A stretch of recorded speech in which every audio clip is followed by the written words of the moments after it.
For 2 years, we have been told that AI is about to make human coders extinct, that agents like Devin, Copilot, and Claude will write all the software. But a new wave of research from Upwork, Scale AI, Stanford, and MIT tells a very different story. AI coding is not the future. It is a dead end, at least for anyone hoping to replace a real developer. Let me show you the data. Most AI benchmarks are fake. They test LeetCode puzzles or synthetic tasks that do not pay the bills. But 2 new benchmarks use real client work from Upwork. First, Upwork's Human Plus Agent Productivity Index, or HAPI. This includes 322 real jobs, simple projects like booking app screens and login pages. Second, the Remote Labor Index by Scale AI and the Center for AI Safety.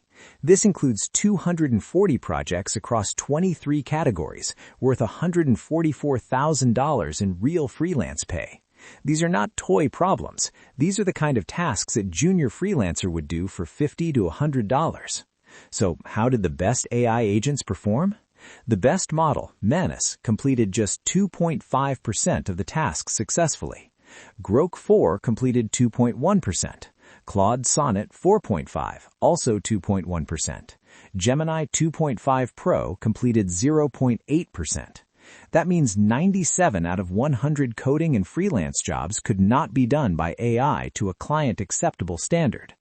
The researchers analyzed 400 failures. Here's what they found. Poor quality caused 45.6% of failures. The code ran but was unusable.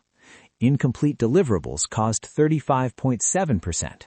Missing features, half-finished functions. Corrupted or unusable files caused 17.6%. The output literally did not open. Inconsistencies across outputs caused 14.8%. Changing appearance or behavior without reason. One example, an AI was asked to generate a simple booking app.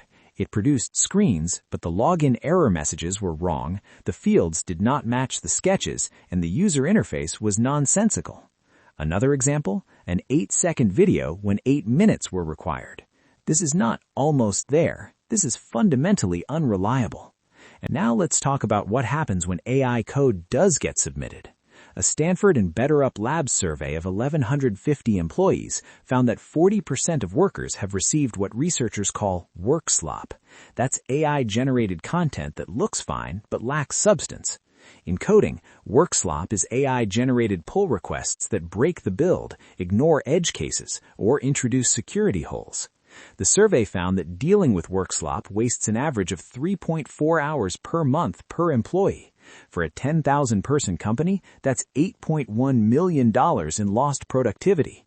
If AI coding was a breakthrough, you'd see it in the bottom line.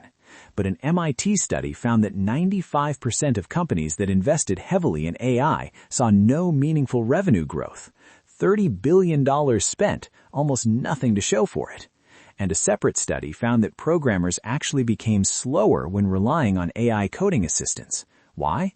Because they spent more time reviewing, debugging, and rewriting AI-generated code than they would have just writing it themselves.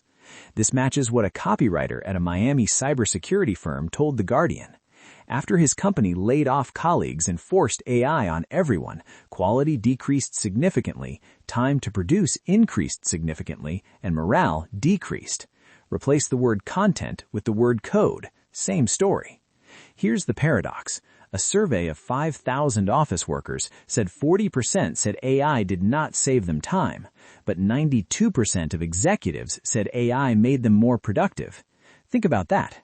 The people who actually do the detailed, creative, problem-solving work, the coding, the debugging, the architecture, say AI is a drag.